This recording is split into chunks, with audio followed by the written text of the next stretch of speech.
The Library of Trinity College has a collection of over 600 medieval manuscripts. These date to between around the 5th and 16th centuries, and they have their origins right across Western Europe. Together with the most famous of our manuscripts, the Book of Kells and the Book of Durrow, we also have a number of other very special treasures. Manuscripts that are written in the Irish language during the medieval period and give us some insight into medieval Irish culture. Amongst these is the important treasure, the Book of Leinster, which is a 12th century compendium of Irish prose, verse and genealogy. A centrepiece of the virtual Trinity Library will be the conservation and digitisation of our medieval manuscript collection. Among the first tranche of work will be the digitisation of the 12th century Psalter and New Testament written at Winchcombe Abbey in England in the 12th century. Along with this will be the digitisation of the Life of St Alban, written by the famous 13th century historian and illustrator Matthew Paris. A really important part of this digitisation project will be the ability to share these medieval manuscripts with a wider audience, freed from the restrictions of space and concerns over the fragility of the material.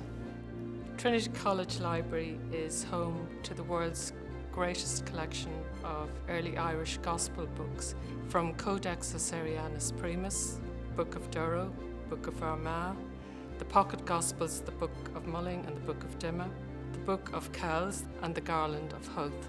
And these 7 Gospel books date from the 7th to the early 9th century. And perhaps the most remarkable thing is the very fact that they have survived. These Gospel books have endured Viking invasions, fire, theft, perilous journeys across land and sea, Cromwellian wars, social and political upheaval right up to the modern times, and yet they have survived, probably because they've always been venerated as relics of saints and have been safeguarded, and that is probably why they have survived in the monastic churches and later in the possession of hereditary keepers before they were either donated to Trinity College or bought by the university. And they have survived now as a family here in the library. The privileged few have been able to come and see these manuscripts on display. But now, with the world of digital photography, it's possible for people to contemplate these images, these pages, go from beginning and end to the gospel book, compare them to other digitized gospel books. It's almost giving the viewer the same opportunity as the original monks in the monastery to just spend time gazing at a page and contemplating the imagery. The digital versions of these manuscripts will ultimately lead to new discoveries. And I also know that manuscripts like the Book of Kells will retain some of their secrets indefinitely. We will never find out everything there is to know about these manuscripts, but we can enjoy the journey trying. This is the Winchcombe Psalter, which is actually a New Testament and Psalms that was produced in the Abbey of Winchcombe in Gloucestershire in England around about the middle of the 12th century. It's open here at the start of the Psalms. It's a double translation, and this is the Beatus page. So these are 2 illuminated B's here.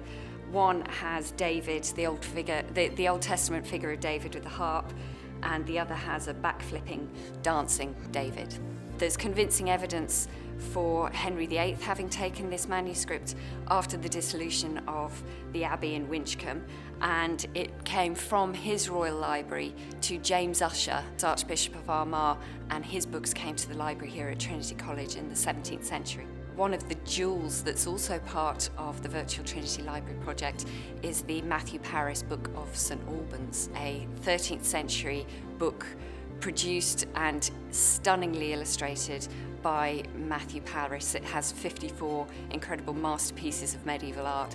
These are incredibly valuable manuscripts, not just because of their age and the artwork and the fact that they're all entirely unique, but they are valuable because of what they give the college in terms of the primary source materials for the study of medieval history and for book production and medieval culture.